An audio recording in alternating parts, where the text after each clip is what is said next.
Hi everyone, and welcome to the CBP Education Team's Ask an Expert webinar, MBTI Type Dynamics and Relationships. This is going to be an exciting topic. I want to share that this is officially the largest webinar we've ever had. We're at 1,026 people registered. So thank you everyone for sharing this on our social media sites, sending it to your friends. We really appreciate it. So my name is Karen Gonzalez, and I'm the Associate Marketing Manager here at CPP. I'll be moderating today's webinar, and we'll be introducing our featured speaker, Judy Grudet, in just a bit. But first, I'd like to do a quick walkthrough of the webinar format for those of you who may be joining us for the first time. So today's webinar will run for approximately 90 minutes. During the presentation, if you have questions, please submit them to me using the question function in the webinar controls. Judy will be pausing throughout the webinar today to answer your questions, and I'll give everyone a chance to pose these questions during these breaks. One representative from the CPP Education Team is also in attendance, Jim Larkin, and he'll be available to answer questions as well at the end of the webinar. As with all of our webinars, today's webinar is being recorded, and we'll be sending out a link to the recording in approximately 2 weeks. Please note that the PowerPoint slides are not available for the Ask an Expert series. Now I'd like to introduce our expert. I'm very happy to welcome as CPP's Ask an Expert, Judy Grudet, GIA's Principal and Trainer. Judy has been a Career Development Program Consultant and Trainer for more than 35 years, as well as a National Certified Counselor and NCDA Master Career Counselor. She's a recognized authority on the uses of assessments and career counseling, and is co-author of a number of publications and reports on the Strong Interest Inventory, such as the new I Start Strong report and Myers-Briggs tools. Don't forget to join us for live tweeting at twitter.com/CPP Education using hashtag CPPAAE. And now please join me in welcoming Judy, and now I'd like to turn over the webinar to her. Welcome, Judy. Thanks, Karen, and hello, everyone. I've really missed you for the past couple of months. The last webinar was with Patrick in November, so I actually haven't been on one of these since October. So I hope that you all had a wonderful holiday season. I know that most of you who are joining us today are MBTI practitioners and have probably been with us before, but the topic has apparently attracted quite a few who are new to type. We're hoping that today's topic will pique your interest to learn more. The best place to start is by taking the MBTI assessment yourself with a certified practitioner if you haven't done that already, or by taking the MBTI online and doing an interactive feedback session through MBTI Complete. We'll have some information on how to do that at the end of the program. It's so close to Valentine's Day that we thought it would be interesting to talk about type and relationships. And then it occurred to me as I was putting this together that you might think that we're going to do some kind of a Match.com thing, and that kind of scared me. We may do a little of that here, but what we're talking about applies to relationships with all of the people in our lives.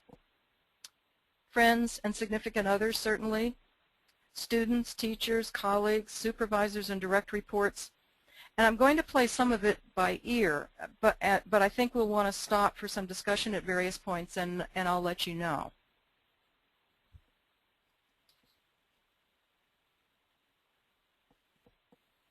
Have you ever met someone for the first time and just clicked? Think for a minute about what contributed to that clicking. I spend a lot of my time meeting new people by phone and email. I know almost instantly when I'm talking with another person of the same type.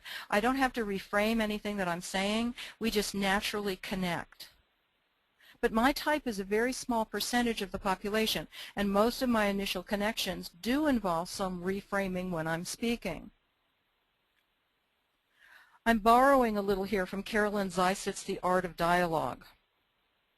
A connection between two people is most likely to happen when both are tuned in and engaged, and each feels that the other listens and hears. And that's what we're going to talk about today. How do we tune in and engage with someone else? And how do we make sure that both of the people in the relationship feel that the other person is listening and hearing? Now, relating this to type, the connection happens when the needs of each are met for pacing, discussion and reflection, there's the EI, getting information, SN, and reaching conclusions, TF, and structure and flexibility. That's the JP part of type.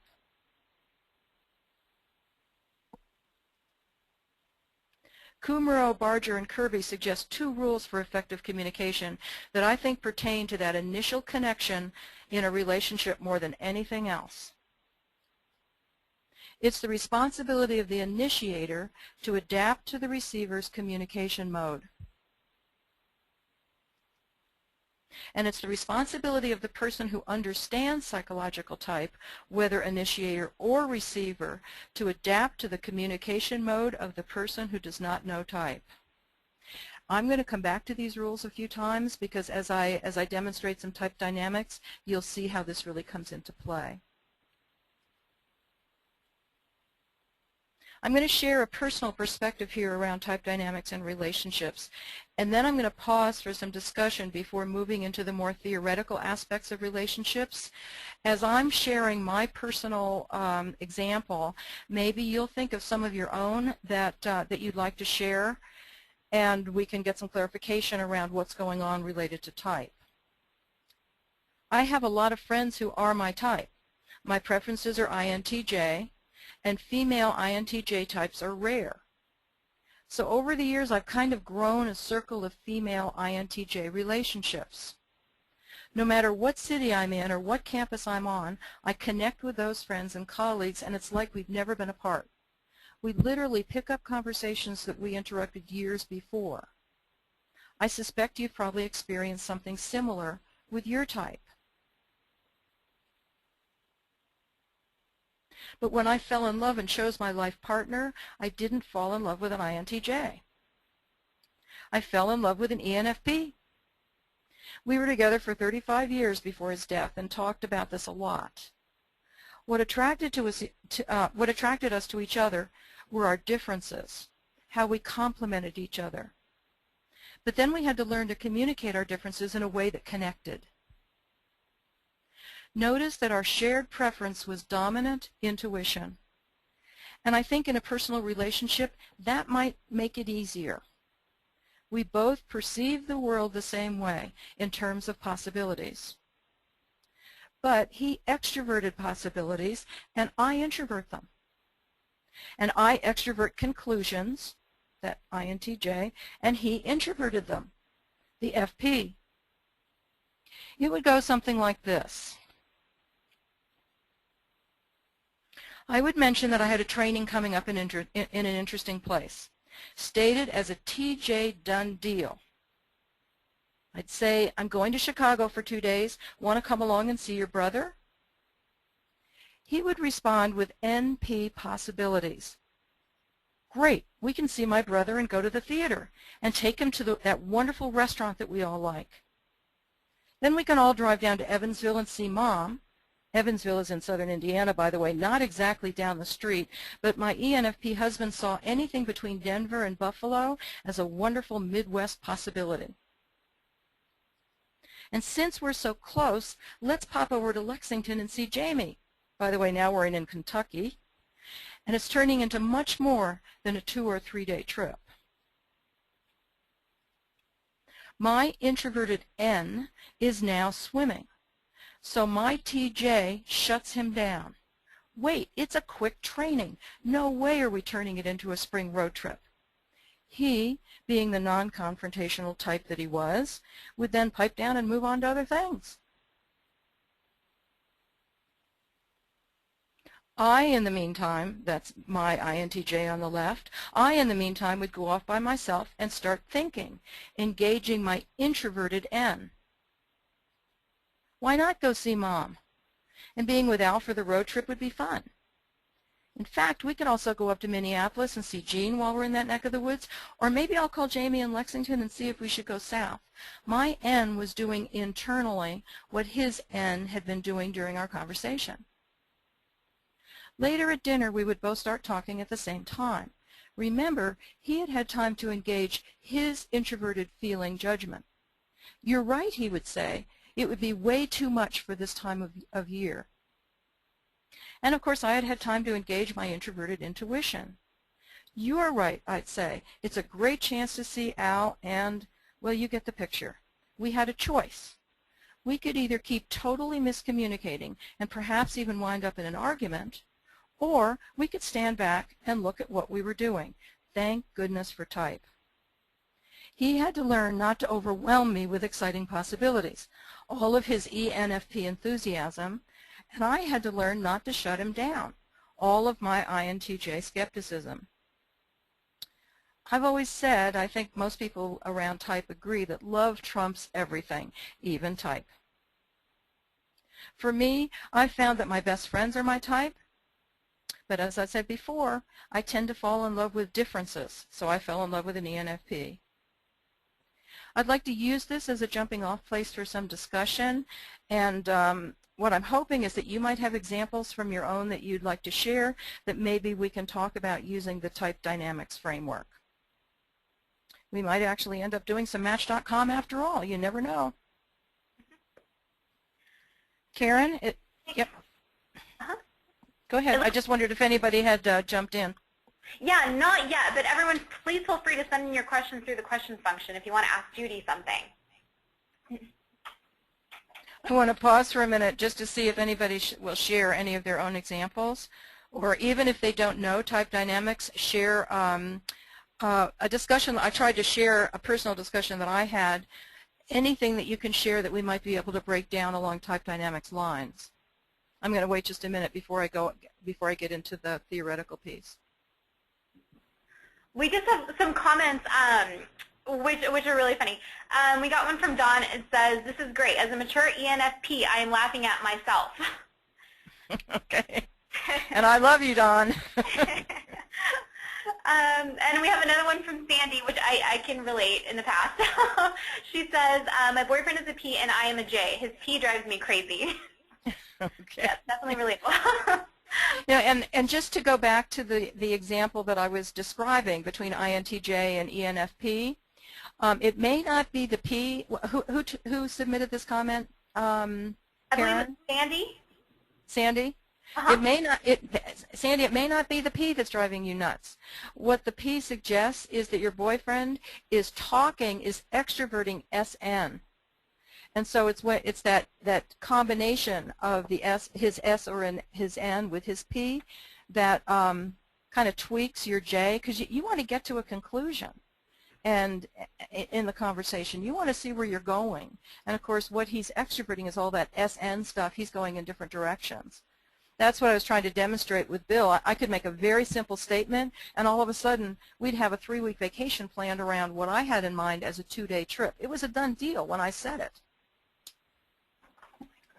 So here is a question from Barbara. She's asking, when does type show up? At what age is it appropriate to give someone the MBTI? The MBTI itself, the actual MBTI that we talk about here with verified 4-letter types, there's some discussion around this, but it's 7th or 8th grade. There's another version of a type instrument that is distributed through CAPT, through CAPT, that's called the MTIC, the Murphy-Meisgeier Type Indicator for Children. I think Jim, correct me if I said that wrong. Is that correct? And I think they're saying that's now available in different versions starting at 2nd grade. But what you get back from that are any parts of type that are that are clear, but you also get an undeveloped and an undefined, a U band for anything that that isn't developed. I've talked, I didn't have my own biological children, but I've talked to many who have, of course, and my stepdaughter has given birth twice. She said that she knew type in the womb. She swears up and down she knew extroversion versus introversion, and she knew judging versus perceiving. Those middle 2 letters, the identity development pieces, they had to come out and say hello before she could see that. But her extroverted child, who is now in her 20s and clearly an ENFP type, that extroverted child active all the time, and the P was clear because nothing was scheduled even before she was born. And then the other one, who's an ESFJ, active but on schedule. So very active at 4 times during the day. My stepdaughter, I swear she could predict that at 4 o'clock she was going to get kicked. And now, as the 2 children go through life, we can see that difference, the EI and JP differences. So if you don't believe it's a genetic imprint, those of you who have been pregnant, think about that.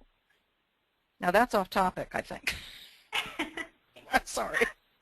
No, that's interesting. I have another one here from Catherine. Catherine says, how can ENFJ and ESFJ get in so much trouble with each other when they are so similar? Ah, it's that SN that it looks like is different.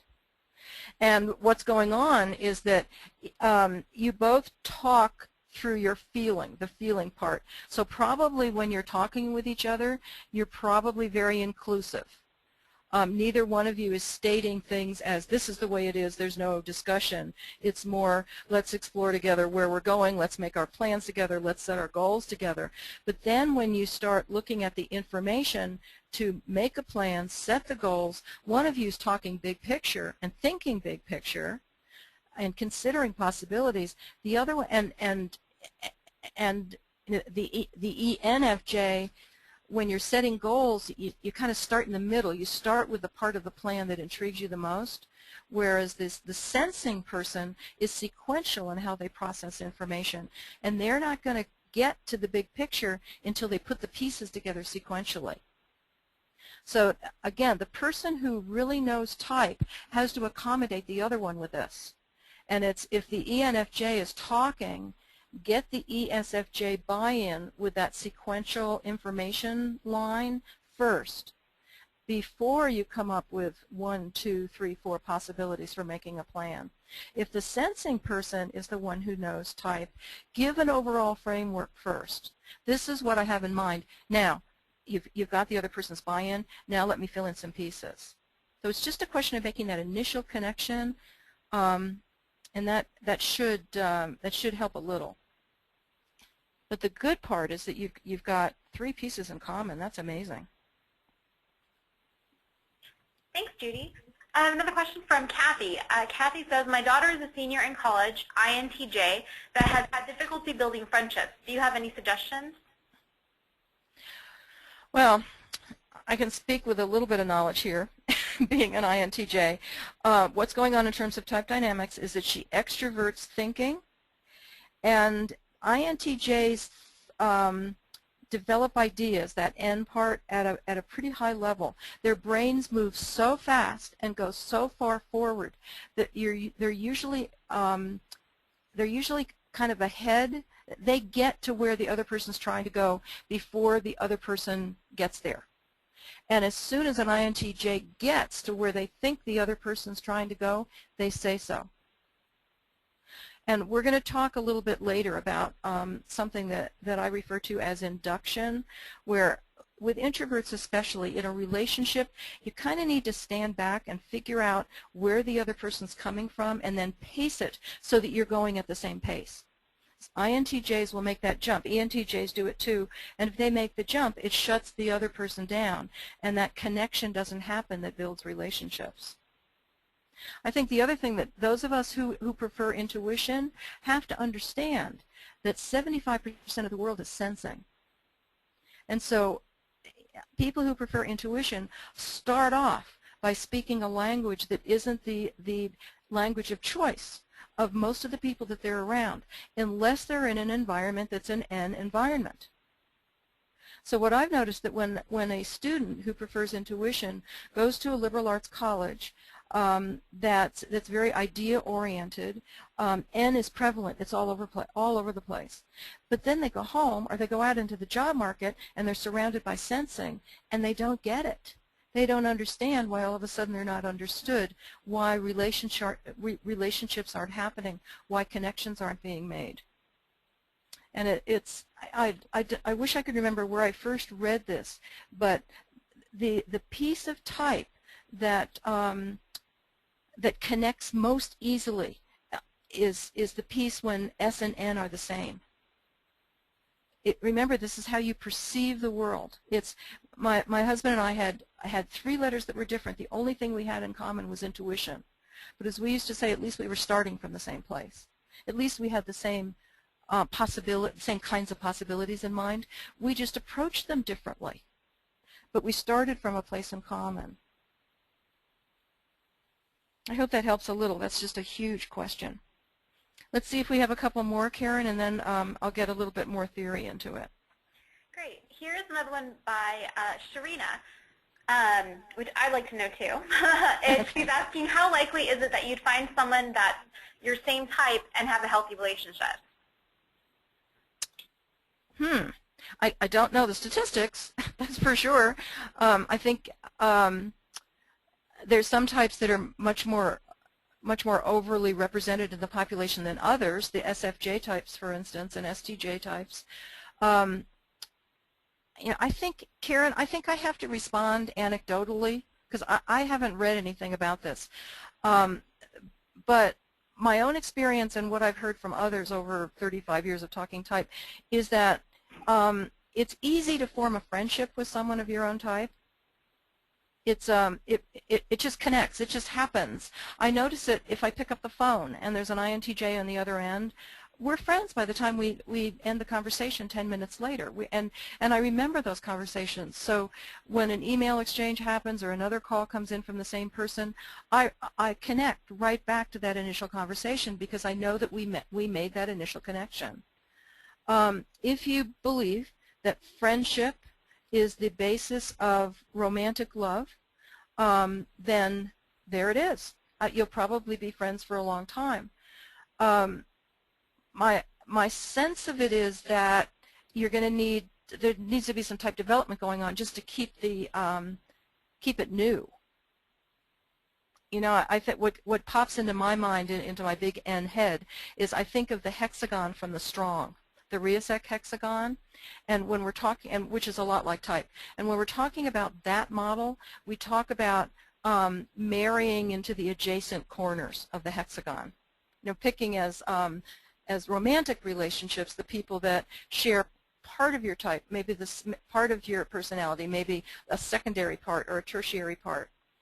But the same four letters, you're going to connect. You just have to decide if that's what you're looking for in a relationship. How'd I do on that, Karen? Does that fit? Yes, I think so. Because you and I are real different types, so. Yes, we are. Yeah. I just can't imagine. By the way. Yeah, I can't imagine being married to another INTJ. First of all, I think we'd argue a lot, and secondly, you know, it would be really interesting. We certainly friends. Let's see. Do you have time for another question? Yeah. Let's do one more. Great. Okay. Here's one from Sarah. So how does someone whose first preference is introverted sensing, ISTJ, deal with someone who extroverts intuition, ENTP? I often feel my husband and I are not concerned with the same things in a discussion. I guess. I guess. Sarah, that's really a complicated combination. You process information sequentially. That's your dominant introverted sensing, which means that as you hear things, your brain puts them into categories, discrete categories. And when you talk about the things that are in your head, you can talk about them in a linear way. And he's coming at you with dominant intuition. That's the opposite from your preference in every way. So not only is it not sensing, but it's dominant. So he's going to talk ideas, ideas, ideas, while your brain keeps trying to sort them out. And I think, you know, there's another piece going on here, and that's that your TJ probably, if you know someone really well, will end the conversation when you're overwhelmed with possibilities. It's kind of like what I experienced in that conversation that I tried to describe. So you might shut him down, and then he might feel shut down, and of course there's that whole thing. But I'm wondering if you can't kind of diagram for him or explain to him how you process information in your head. Because remember, he can't see that introverted sensing that you've got. You can see his dominant. It's right out there. But he can't see yours. And so maybe just diagramming it, explaining it, writing it out for him, describing it, that might help. Not that I'm a marriage counselor, mind you. Okay. Yeah. In fact, when we started talking about doing a webinar on relationships, I thought, really?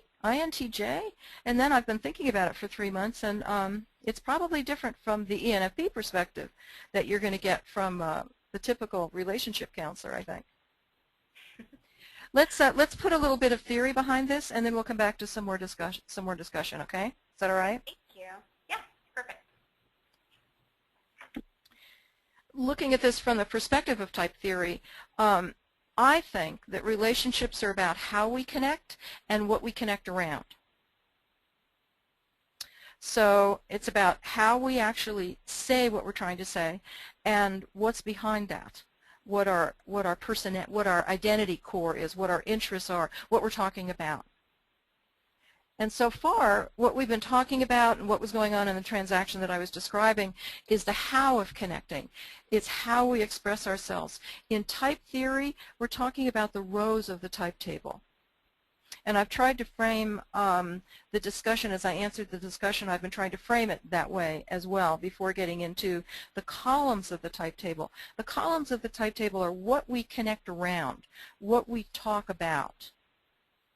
So when I'm talking with someone that I've never talked with before, I'm first trying to pick up the pacing, the EI, and I'm trying to pick up the structure, the JP, and that's the first thing I'm going to respond to. But it isn't until I've listened a little bit and gotten into the conversation that I'm going to pick up what's behind the pacing and behind the structure, who that person really is, the columns of the type table, and what that person might be interested in. And that's I mean, those two pieces together are theoretically the framework of relationships. So looking at it graphically, how we communicate content, how we connect, is represented by the rows of the type table. And you see that the orange rows here are variations of J, J with I and J with E. The blue rows in the middle are P with I and P with E. These are called the orientations of type.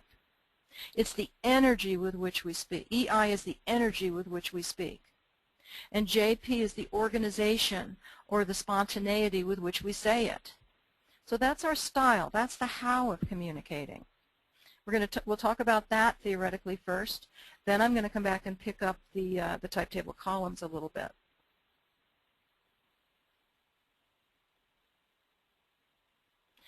Now let's talk about what we extrovert. And the person who, and I've forgotten the name, I didn't write it down, the person who was talking ENFJ versus ESFJ, this is what I was trying to bring into that conversation. If a type ends in P, what they talk through, what they extrovert, the way they phrase things, the words they choose, is either going to be sensing or intuition. What we hear is either practical, detailed information or possibilities and ideas. In the dialogue with my husband, he was extroverting all sorts of possibilities for the trip that I thought was an easy conversation. He was NPing all over the place. Now, if the type ends in J, then either thinking or feeling is extroverted. What we are hearing are conclusions. They're either going to be logical, systematic conclusions. That's if the person is a TJ. Or they're going to be collaborative conclusions. So it's a little bit more through questioning and cooperation that conclusion is reached. One isn't better than the other. We usually move back and forth. But again, I'm talking about the initial connection that happens to develop relationships.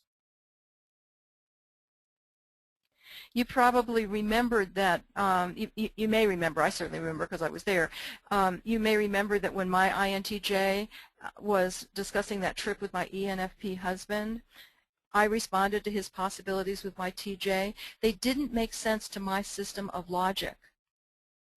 And when a type ends in J, it's all about how decisions are implemented. Because what he was saying didn't fit my system of logic, I shut it down. If I had been an FJ, I probably would have expressed that very differently.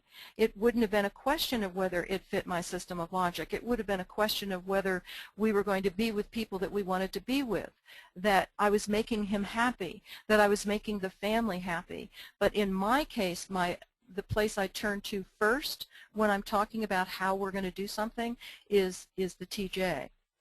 That doesn't mean that we don't come back, that I don't come back around with feeling. And I want to emphasize this point before we go into the next piece, because type isn't in any way restrictive or exclusive. It's when we're talking about SN, for instance, it's a question of what kind of information we hang on to. And sensing people tend to hang on to information that makes sense, that's sequential, that fits into their categories. And people who prefer intuition hang on to meanings behind the information. And the TF is about how that information is evaluated. We both do both. A T will automatically go to criteria that have to do with logic when they're making decisions, and then they'll pull in feeling when they need it. And the person who prefers feeling will go to feeling first and then pull in thinking. And once we mature, once we get into our 20s, 30s, 40s, 50s, 60s, whatever, we learn to do that more easily. We learn to flex. If we know type, if we have a framework that actually teaches us language about how to flex, I think we do it quicker. We do it more easily. I'm going to look at EP for a second. These are the extroverted perceiving functions. It's the part of the personality that P types extrovert. And it's really about the energy behind what's being said. So with EP types, ENFP, ENTP, for instance, ESFP, all of the EP types, they'll talk about lots of information, lots of possibilities. They'll be physically engaged while they're talking. And if we're responding and we know type, we want to match that pace. We don't necessarily have to outdo them with ideas, outdo them with information, but we want to try and get right in there and match that pace. Now IPs, same thing. They're talking information. They're talking possibilities. They're physically engaged in their external environment. Both of these combinations are picking up what's going on around them. But IP types are constantly evaluating what they're hearing. Their thinking and their feeling are going on internally. So as things are going on around them, they're not going to speak until they've reached a conclusion about what they're going to speak about. They're much more cautious when they express themselves. And so if we're the person who's receiving that communication and we know type, we have to be careful not to bulldoze them, not to overwhelm them with extroverted enthusiasm. Now this is how extroversion and introversion work with the judging functions. Remember, types that end in J extrovert closure, they extrovert conclusions, they extrovert thinking or feeling. With EJ, we get very strong statements of what is right and how something is going to be done, as in ESTJ, or strong expressions of inclusion and collaboration, making sure that everyone agrees and not going forward with the plan until everyone's on board. They're both usually strong statements, fast-paced statements, let's do this, or this is the way we're going to do it. That's the EJ. IJ is, again, a little more cautious, expressing the right way of doing something, but after careful consideration. Consideration that we can actually see happening. With IJ types, you can actually see them take a step back and process information internally. As with as in ISTJ, INTJ. With ISFJ and INFJ, there's even more caution, being very careful not to say anything that isn't pleasing, that might disagree with what the other person's saying. Now remember, we're assuming here that we know something about type. So what we're doing is picking up cues from the other person.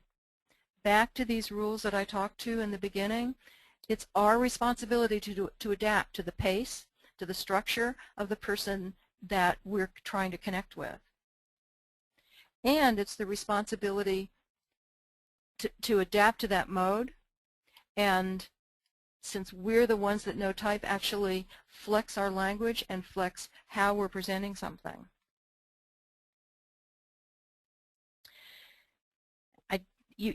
I've shared with you that I'm an INTJ, and those of you who really know type well, I'm sure wouldn't expect an INTJ practitioner to present a topic without some overlapping theories.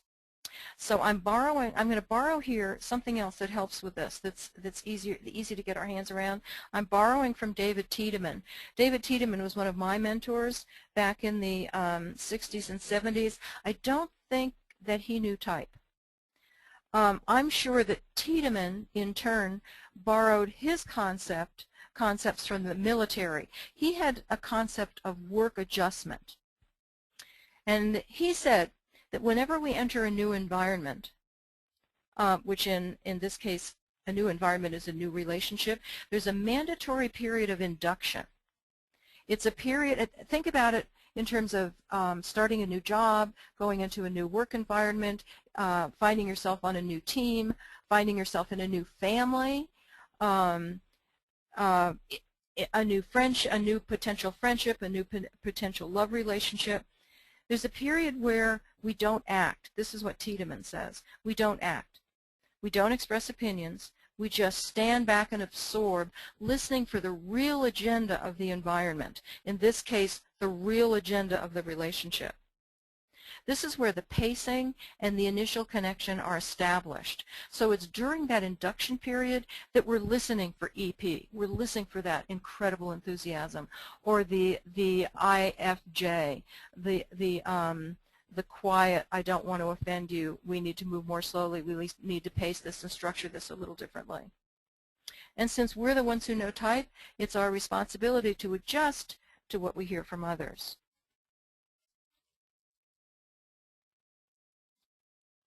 I'm going to summarize all of this with just a couple of slides, and then after the next 2 slides, we'll break for some discussion of this, because I know for those of you who are newer to type, this is complicated stuff. This is type dynamics. It isn't I'm an INTJ, therefore I am this. It's going a level beyond that. So this slide kind of summarizes what we're listening for to adjust pacing and to space discussion and reflection. Keep in mind that IJ types connect through reflection and through organization. So there has to be time in that initial connection for that reflection. And if you know type, you're providing the organization. IP types connect through reflection and flexibility. They're going to be more open-ended, but still there's caution. They're going to step back. They have to reflect on what they're hearing. EP types connect through energetic discussion and certainly through flexibility. And EJ types through energetic discussion and organization. Now, I started all of this out by talking about a personal relationship, but any of these concepts can certainly apply to approaching relationships in the workplace, new direct reports in the workplace, or presenting one's ideas to our colleagues and managers. For instance, if you have ENFP preferences and your manager's type is ISTJ, we're talking about EP and IJ. You as an ENFP have a new idea and you're super enthusiastic about it. You want your manager's approval and you want to put it in motion. You have to have the manager's approval to get it done. Using these guidelines, think about how you might frame your enthusiasm to get the buy-in, the IJ buy-in of your manager.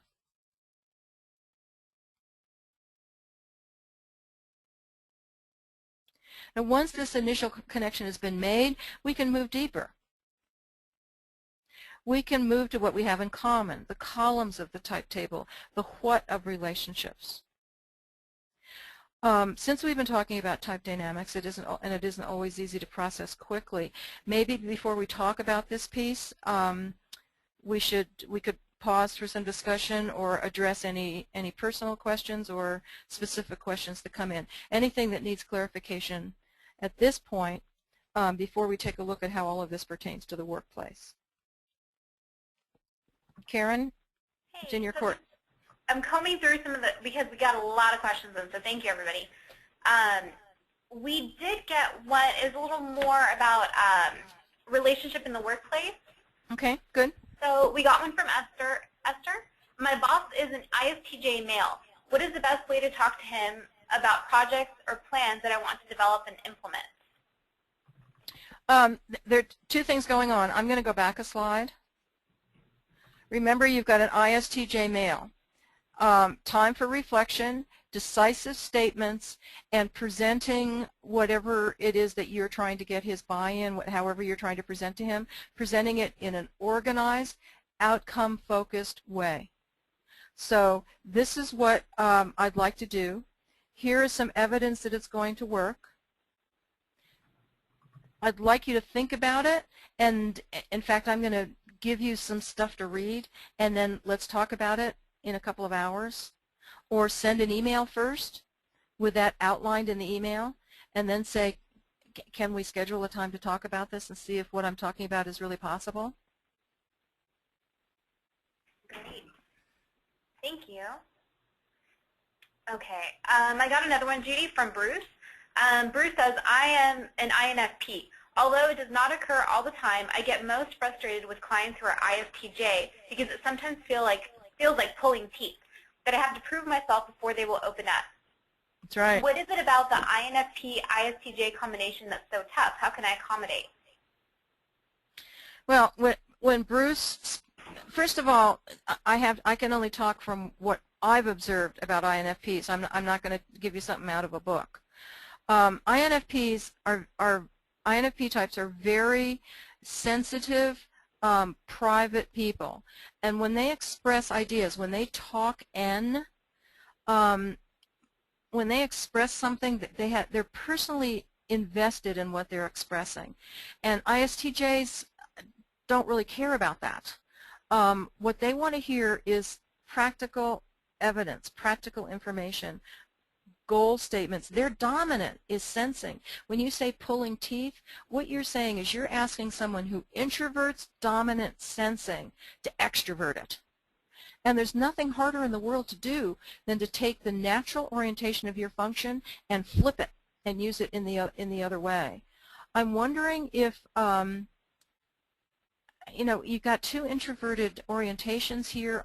I wonder if sending them some structure, again, as I mentioned to Esther, maybe sending them some structure and saying, could you help me understand these things? Ask them for information, and ask them for the kind of information that they're comfortable giving.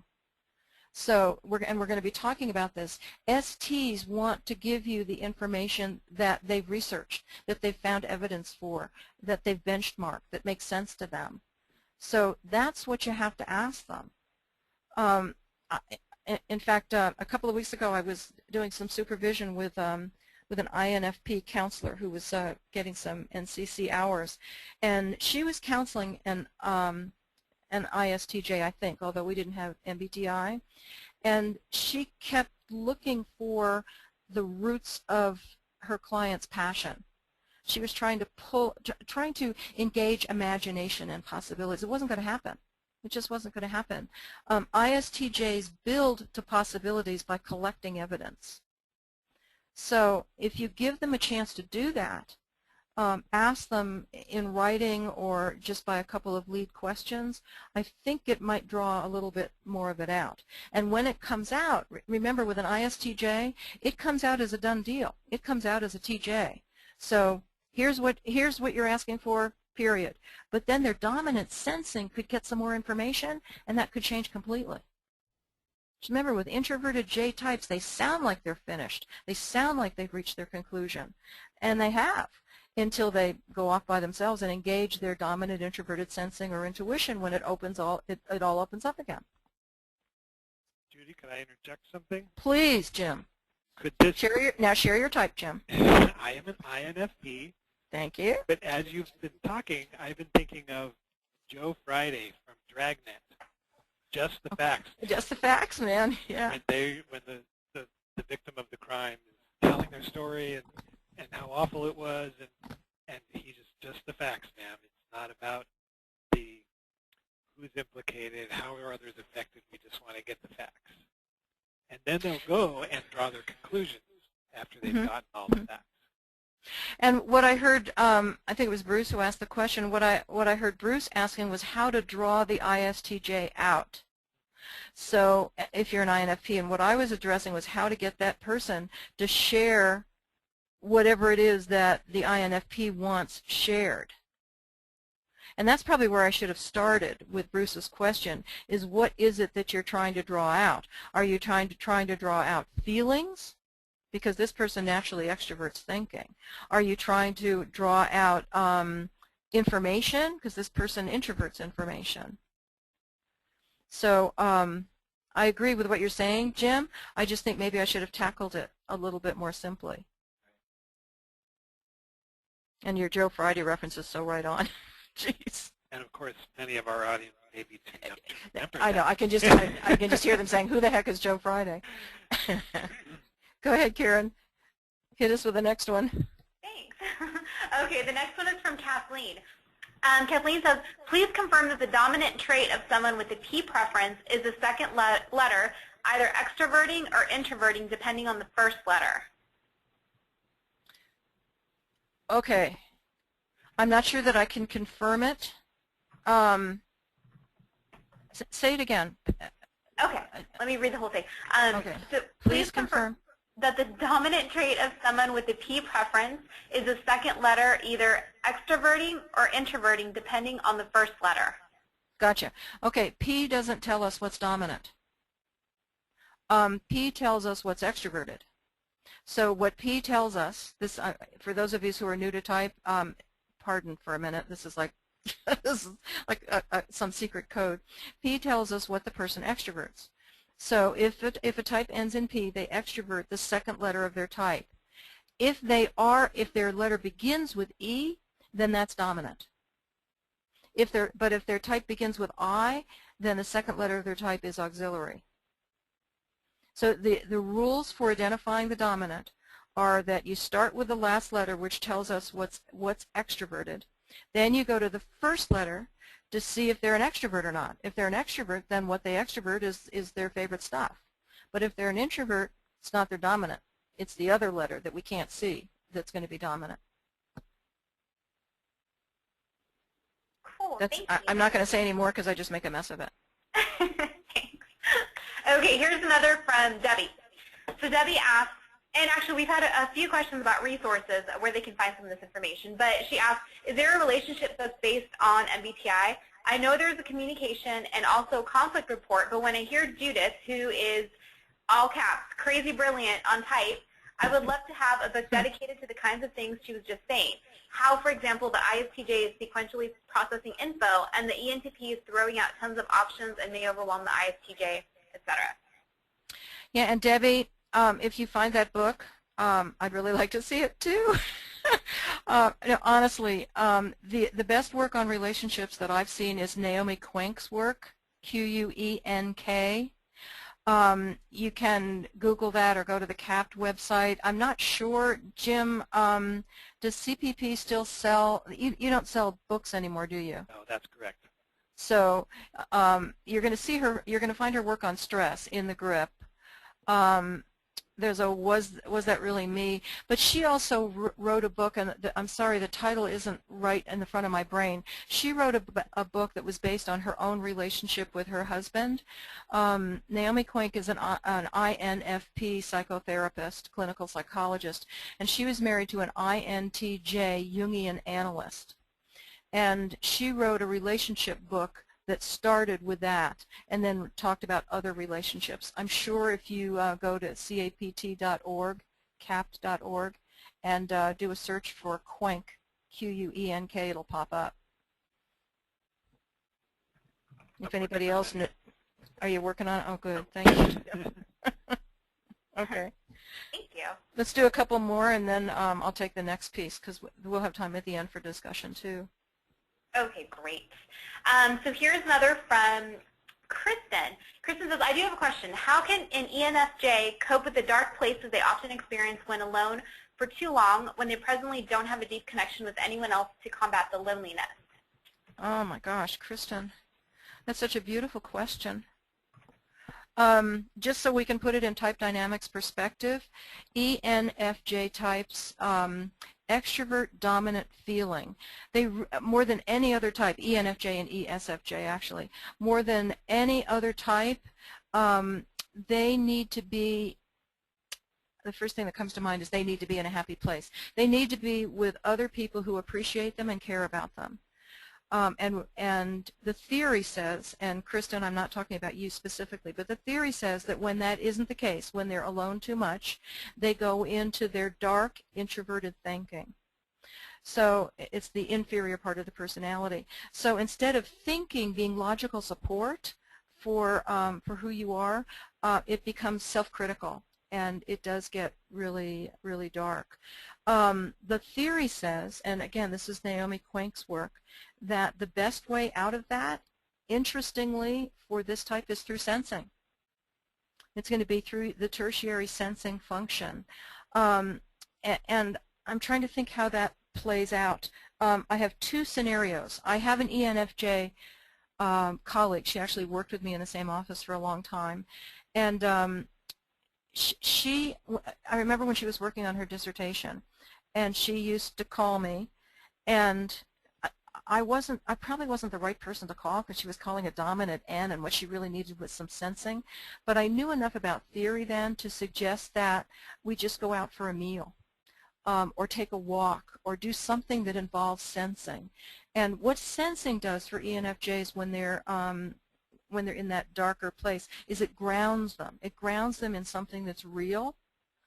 The other scenario that comes to mind is actually someone in my family who goes into that place after the holidays, not during the holidays. She loves the holidays, but when there's that adrenaline drop, when all of the holidays are over, I actually see it in her. She just withdraws and goes there, and what she's doing is she's reevaluating everything that happened over the holidays and taking personal responsibility for any little disagreement that happened. That's her dark place.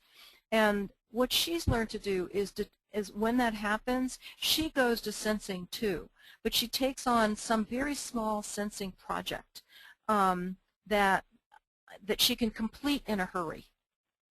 And so she's a couple of times she's called me and she said, let's put together a Wednesday night meal for the senior center.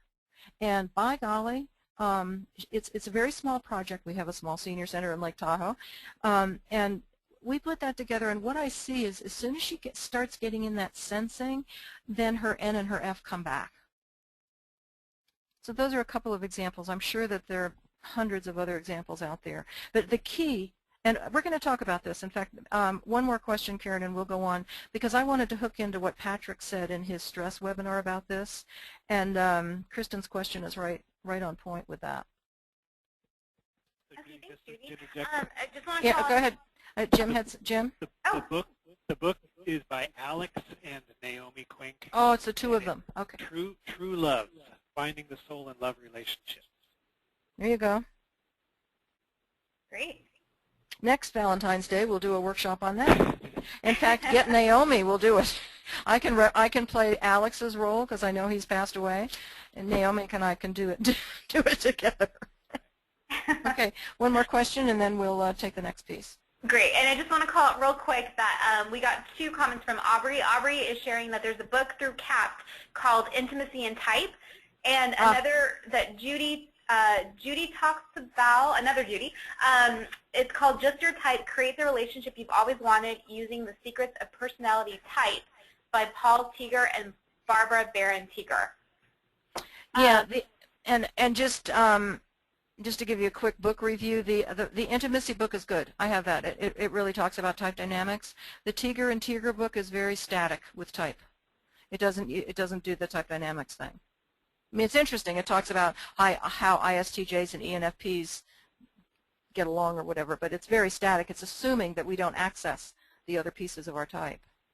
And then there's another one from another type specialist, 16 Ways to Love Your Lover from Otto Kroger. Oh, Jim.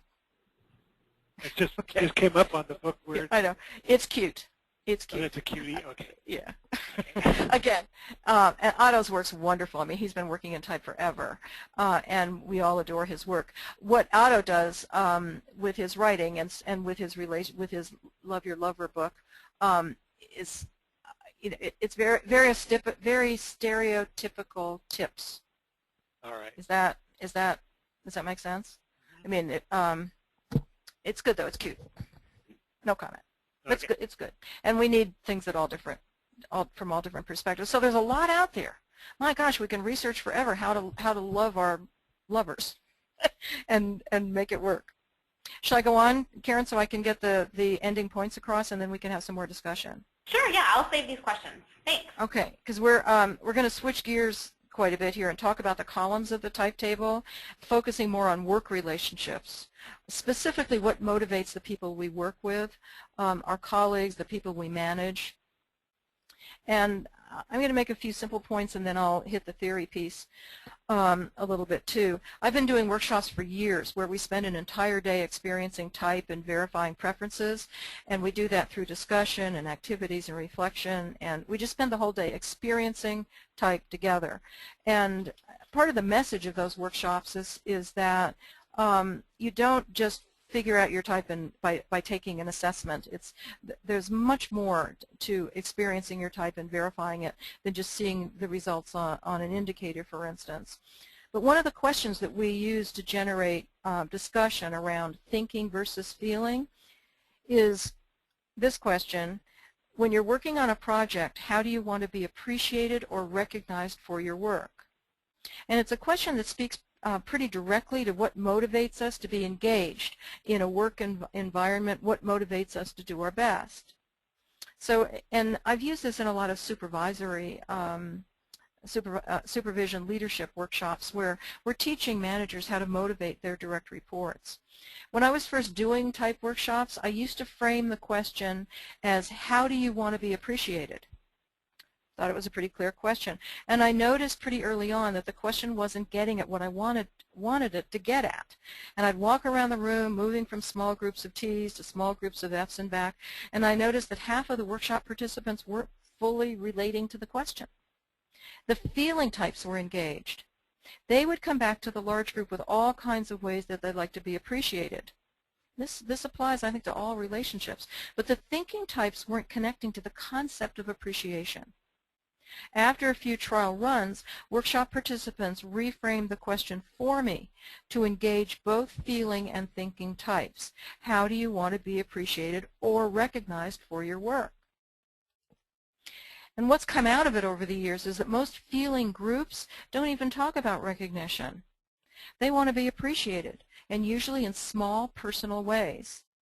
And I'm talking about work relationships here, but the same thing is true in a personal relationship. We're talking about small appreciations that are continual.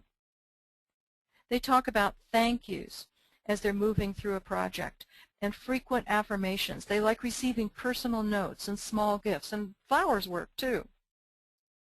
Thinking types don't expect appreciation, and in fact, they're often bothered by it or insulted by it. They'll often say that they wonder if their manager thinks they aren't doing a good job if their progress is motivated with thank yous and attaboys and those kinds of things. Thinking types like recognition when a project is finished and are more inclined to like awards and plaques and formal recognition for their competence. In fact, many thinking types, especially male thinking types, will say that the best recognition they can be given for their work is to be given more work to do. There's some clues here to how we can best motivate others in our work relationships, and of course it all relates to personal relationships as well. And I've summarized some of these key motivators. Remember, now we're talking about the columns of the type table. This is the what behind connecting and communication. And this certainly applies to the questions, some of the questions that came up. How do I present my thoughts to my manager? How do I draw out this other type? And starting with the thinking types. This is how STs are motivated. And I think it's the what behind connecting with them as well. If you emphasize facts and efficiency and clear goals and timelines and sequential instructions and impersonal wording and a business-like tone. You tell them what you want done and show them how you want it done, and then reward them for getting it right. That's a little different from NT, where you're going to emphasize strategies and ideas and innovative problem solving and encourage them to debate ideas rather than giving them practical solutions. And stress thinking outside of the box, and use analogies and specific scientific and personal tones, and tell them what you want done but not how to do it. Acknowledge their ingenuity. Now, when you're managing someone or when you're working with another colleague, what you're doing here is connecting to their type by flexing yours. And you're framing what's here, what you're looking at here, the content of the communication in the EP, IP, EJ, IJ, pacing, and structure. A little bit here about the feeling types. When you're trying to get buy-in from an SF type, when you're trying to motivate them, emphasizing loyalty, cooperation, communication, including them. Again, sequential instructions, personal feedback, friendly, inclusive, appreciation. And NFs, emphasizing ideas, collaboration, relationships, creativity, exploring possibilities, helping them to create their vision, using creative language, metaphors, personal tone, and providing encouragement for their uniqueness. If we motivate a person in type, there's a connection that happens immediately. And when I do team development work with groups, what I can see the change happening as an ST manager, for instance, is learning to motivate an NF direct report, and the NF, you see the brightness on the NF direct report's face when the ST starts practicing the language. And one of the questions we have around this a lot, and some of you may be thinking this as well, is when an ST adjusts to NF language to motivate an NF, how authentic is it? And you know, I think it's a question that we could debate through an entire webinar. What is authentic is the ST effort to connect. What is authentic about an NF who switches and has to talk ST language and does it in order to get what they want? What is authentic is that urge, that desire to connect on a real level. Sure, they're not using the natural language. Their facial expressions may not even be natural. Their body language may not even be natural. But it's the intent behind trying to connect that's authentic. Now, up to this point, we've been pretty much talking in generalities with some really good specific examples that have come in from those of you who are participating today. We've been talking about if your colleague or direct report or friend or life partner is this type, connect this way or that way. But there's an important exception to this suggestion that came up. I believe it was Aubrey who asked the question, the ENFJ that asked the question. And the exception is around what Patrick Kerwin talked about around type and stress. And I wanted to bring it up again because it's so important in relationships. I think one of the key pieces in relationships. So I'm going to pick up just an easy part of it here. When someone's under stress, they aren't using their type at its best. We often see one or both of these expressions of type. The dominant gets bigger and bigger and bigger with no access to the auxiliary. So an ENFP, for instance, under extreme stress will N, and there won't be any focus. An ISTJ will research, and not do anything with it. Remember, this is when the type is under extreme stress. This isn't just, gee, I'm going to be late for my doctor's appointment stress. And as that the next piece that can happen is that the inferior can erupt. the darker side of type, the other side, the inferior function, can just kind of take over.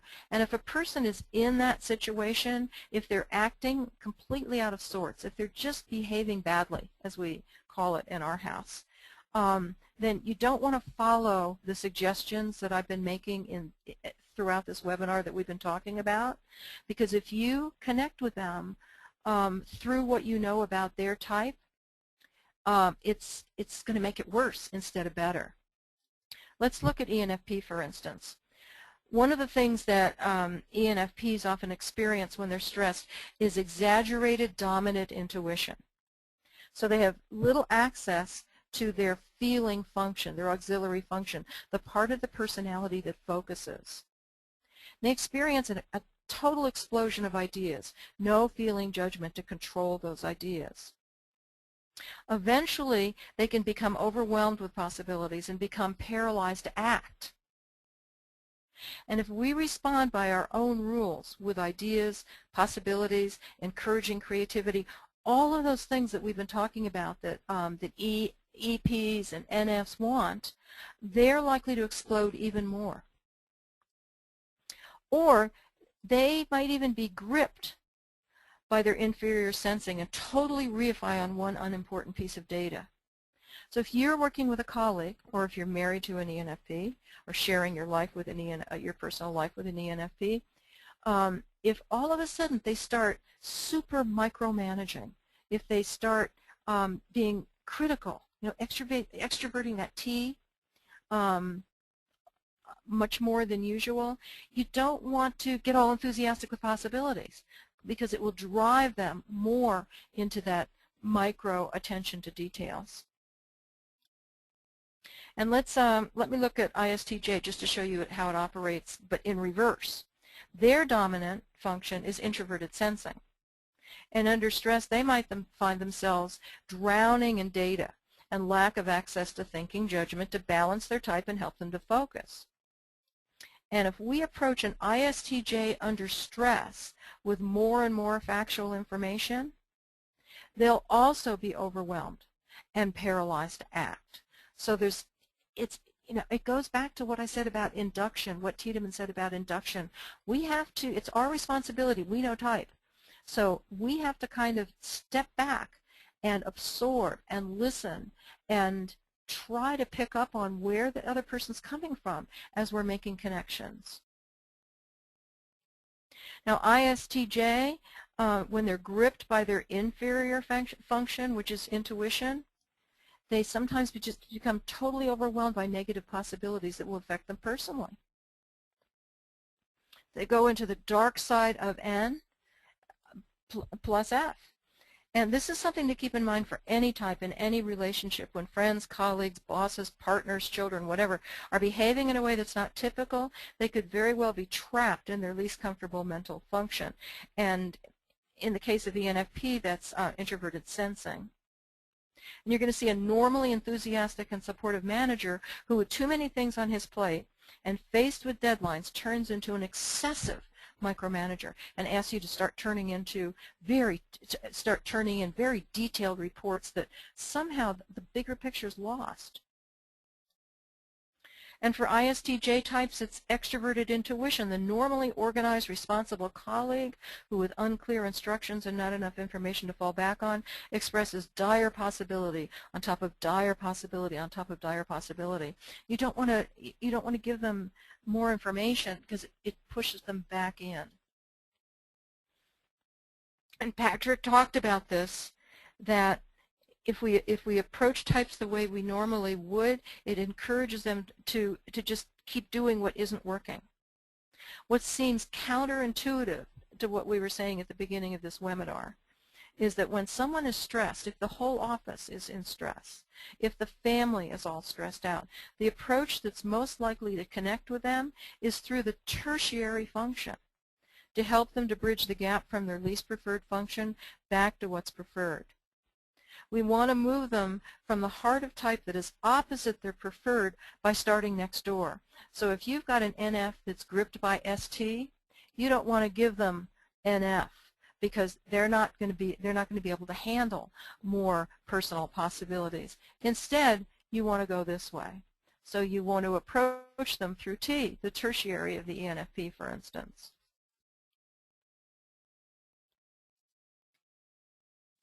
This is how the tertiary function works. The ENFP manager under stress, for instance, will respond best to logical, innovative ways to approach the problem at hand. So we're going to take him from where he is gripped by ST up here, back to NF through NT.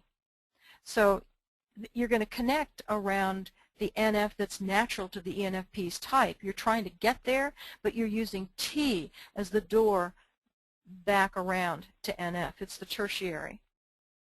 The ISTJ, of course, is going to be a little bit different because they're going to be trapped in that N part, that NF part, and they're going to respond best to caring and support.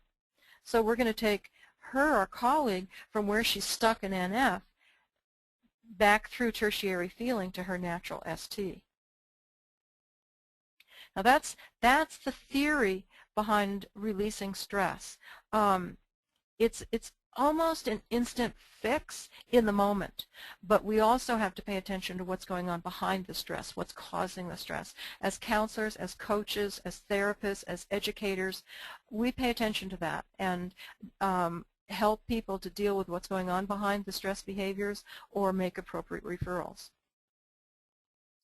So I'm going to try and summarize everything I said. This is all this N stuff coming down to just one TJ slide. I've kind of sorted out, and again, this is just my my approach to this, and we've talked about many books that approach it differently, is that to really connect in relationships, in any kind of relationships, it all comes back to where we started. First, we need to stand back, absorb, listen, pay attention to what's really going on with the person you're trying to relate to. And then remember your type responsibility. Whether you're the initiator of a relationship or the receiver of that first interaction, adapt to what the other person needs. It may be comfortable communication around what you have in common, or it may be something quite different. And those first stages of communication are critical there. A lot of the resources and recommendations around type and relationships that we've discussed are more focused on personal relationships than what we've been talking about here. It's already been mentioned, and you can probably see that my bias is that relationships are about communication. And these are some resources that CPP publishes, 2 reports that have to do with communication and relationships, and the Introduction to Type and Communication booklet that's part of the ITT series. And as usual, CPP is once again offering their 10% discount on products and reports and things that follow this webinar. But keep in mind that we've had to put some deadlines around things just to keep everybody a little bit sane. So if you're going to order anything using this offer, make sure and do your ordering before February 22nd. The discount is not available for international orders. You'll want to go through your international distributor for anything that you're ordering that's CPP related. CPP has many opportunities for conversations online. There's a CPP education team on LinkedIn that many of you are involved with. I manage a strong interest inventory practitioners group, and even though that's a strong group, a strong interest inventory group on LinkedIn, lots of type discussion comes up in that group because we often use the 2 assessments together. And here's the Facebook site, the Twitter site, and the blog site. Just a word about CEUs. If you attend this webinar in its entirety, it's 0.15 CEUs or 1.5 clock hours for NBCC, and also for the MBTI Master Practitioner credit. You need to request a certificate. Again, February 22nd is the last day. So if you want a certificate for CEUs, get it now. Don't put it too far off. cpp.com/AAE certificate. I'll put this up again on the last slide as we're talking. 2 things coming up pretty soon. The next webinar, which is March 14th, is going to be on new MBTI and strong products. We're going to focus on the new combined report that puts those two assessments together. You're going to be the first ones to see it if you attend the webinar. We're actually doing the webinar prior to release, so you're going to get a head start. And then in the middle of April, April 15th to 16th, I'm doing a live workshop here in Lake Tahoe on exploring strategies for combining the strong and MBTI tools. By that time, we're hoping that we'll have the report. We will have it at that workshop, whether it's been released yet or not. If you're interested in that workshop, you can just go to gsconsultants.net and it will pop out at you. Register soon, though. We need registrations by March 1st. We will close it on March 1st. I mentioned at the beginning that if you're new to type, the way to learn about type is to take the instrument yourself and discuss your results and verify your type with a certified practitioner. And taking the MBTI is just the beginning of type exploration. We have people that have joined us today that have been using type longer than I have, and I've been using it now for over 40 years. And it just keeps growing and growing and growing. The meaningful part is working through your results with a certified practitioner, or if that isn't available to you, MBTI Complete is a wonderful alternative. You can go online and take the MBTI at mbticomplete.com and then go through an interactive verification process, which is the best replacement that you'll find for a certified practitioner actually sitting down with you and talking and listening. I'm going to put this slide up again. Jim has helped out today. Thanks, Jim, for being there. Jack isn't with us today. These are the two educational consultants that you usually work with at CPP. And again, we've included the link up at the top for the certificate, some information about Ask the Expert programs, the FAQ document, and there's also another link to my website, the gsconsultants.net, where we do online strong and MBTI certification. Karen, that's the end of content, but we do have some time left, and I'm happy to address any questions or take any comments. Great. Okay, we have a lot. So good. Good. I'm trying to put together the ones that sound kind of. Don't make me do any more marriage counseling. Well. Okay. We're gonna turn this over to Jim, actually. All right, Jim, be ready. Okay, we have one from Denise.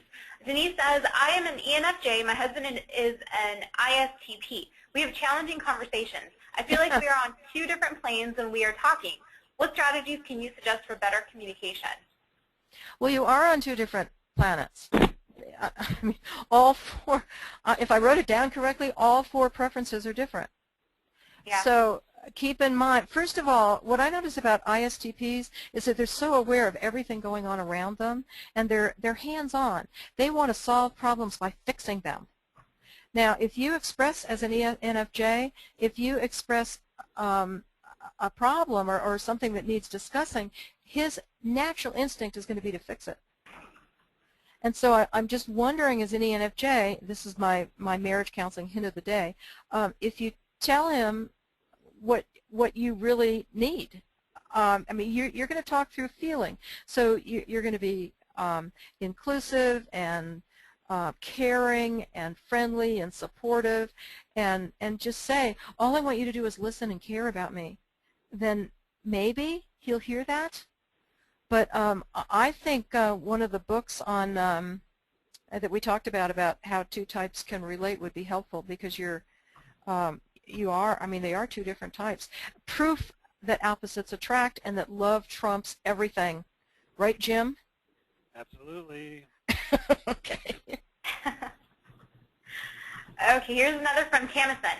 I am an ENF, strong P, and true to type, but I often get in trouble. Perceived as checked out of the situation for taking too long with the concept of induction when in a new situation. Right. Any ideas? Yeah, and that's exactly it. You've hit it exactly. The gift of ENFPs is the enthusiasm that they share around something that they believe in. And what you want to do, what you don't want to do is overwhelm the people that you're with your enthusiasm, because they'll shut down and they won't hear you. So it really is induction. It really is sharing your idea, sharing why you think it's a wonderful idea or whatever, or even introducing the concept of, I'm going to share something for us to talk about, let me get it out and then let's talk about it together. So that everybody feels included and no one feels overwhelmed by that powerful ENP. And you don't want to lose it. That's the fine line, is you don't want to lose that incredible enthusiasm that captures attention when it enters in a group. You just don't want to. You just don't want to take over the group with it. And if but I don't could, lose it. Just another input on that is also what's been talked about, and Judy pointed out, is knowing the audience. Yeah. If you have an audience who prefers to take information and reflect on it, as an E, you may be reading that as disinterest or zoning out, when in fact they are actually processing. They're just doing it internally rather than in a brainstorming session that you may prefer.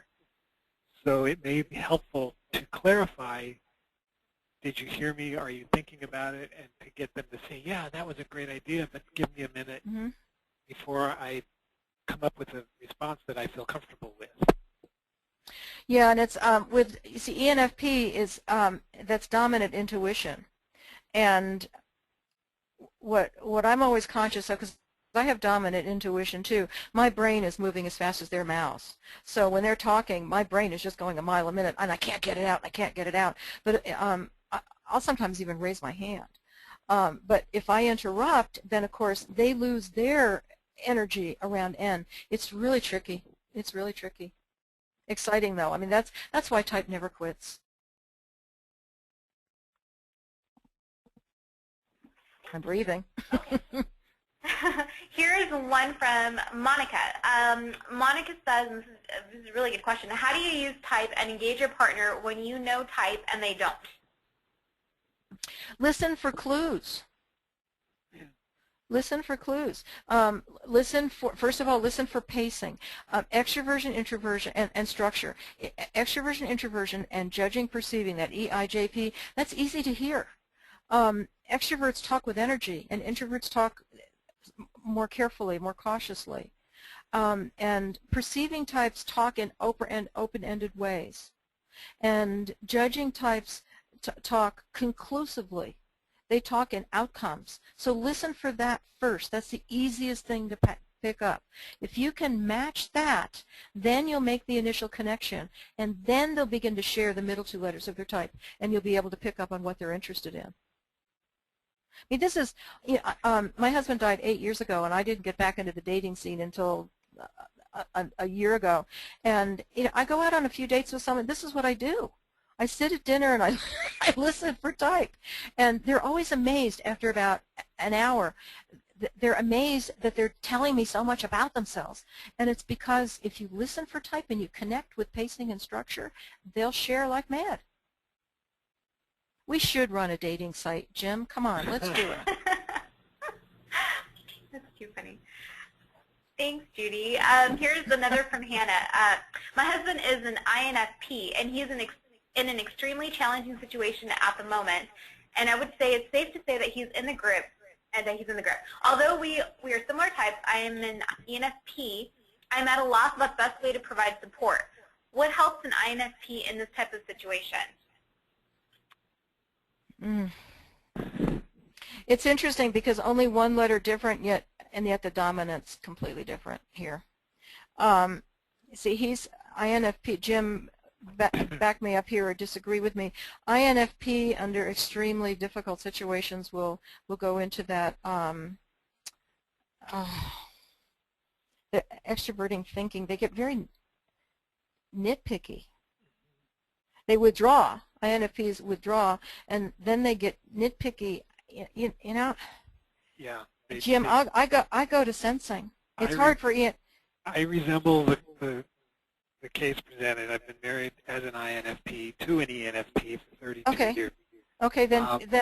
And as you said, one of my reactions to going in the grip is to get detail-oriented and And critical. Objective? Yeah. Yeah. Critical. Critical. Both critical. From that objective perspective, I Yeah. remove myself from the feeling of it. Yeah. And but what does Megan do to help me come out of that? I think primarily just being a good listener at that point, when I am able to then express myself. Yeah, it's the theory says that you would respond to positive sensing. So having her cook you a really good meal, or a back rub, or a walk in nature, or something where I'm tapping my nose, right? Is that true? Right. Yeah, because she has to get into your tertiary somehow, the sensing, which gets you back into the normal NF. Well, now that we fixed Jim's marriage. Okay, have we got time for one more? Yeah, we got one more. Let's see here. This is from Sharina. I'm in the process of developing a workshop focused on team leadership. Since relationships are a big piece in successful teamwork, can you recommend a group exercise that gets at the heart of thinking, feeling to better understand or build relationships? Well, I had that slide up about the question that I deal with, the TF question that I ask. How do you like to be appreciated? How do you like to be recognized? That's an easy one. There's a handout that I use in team development. I use the Introduction to Type in Teams material from CPP. I think it's wonderful. But I supplement it with a handout from CAPT called Team Tendencies. Team Tendencies. It's by Jean Kumaro. Jean is a CPP author as well as a CAPT author. Team Tendencies is just a 4-page handout that has exercises in it for team development. And it focuses on all of the configurations of the type table. It's wonderful, and you can see a sample at the CAPT website. And if you use that along with Introduction to Type in Teams, I think you'll have what you need. That's probably where we're going to have to close. Karen, what do you think? Yes, unfortunately, and I apologize to everyone. We couldn't get to everyone's questions, but if you have a burning question that you'd like to ask, go ahead and email me. It's kgonzalez@cbp.com. I also want to make a note that you'll be getting a follow-up email from me, and I've been making notes of the booklets mentioned and the resources that Judy and Jim have both talked about. So look for that email, and I'll make sure to list that there so you have that. And I also want to make just a quick shout out to our tweeters that we had today, which I really appreciate. So just some of the names, there are a lot of people, but we have Christine, Chris, Monica, Deborah, Cassandra, Neela, Debbie, and Rose. You've all been our top tweeters today, so really appreciate it. But so we've run out of time, but thank you everyone for taking time out of your day to attend and for asking so many great questions. I also want to thank Judy for sharing her knowledge and her expertise with us today, so thank you very much, Judy. So today is actually a part of an ongoing series of webinars for Ask an Expert. Our next one will be scheduled on March 14th, as Judy mentioned earlier, and the topic is on new MBTI and strong products for enhanced interpretation sessions. And to register, you can just visit our website at cbp.com/askanexpert. So we hope you'll be able to join us in March, and thank you all for attending today, and have a wonderful day. Thanks, everyone. Thank you, Karen. Bye-bye.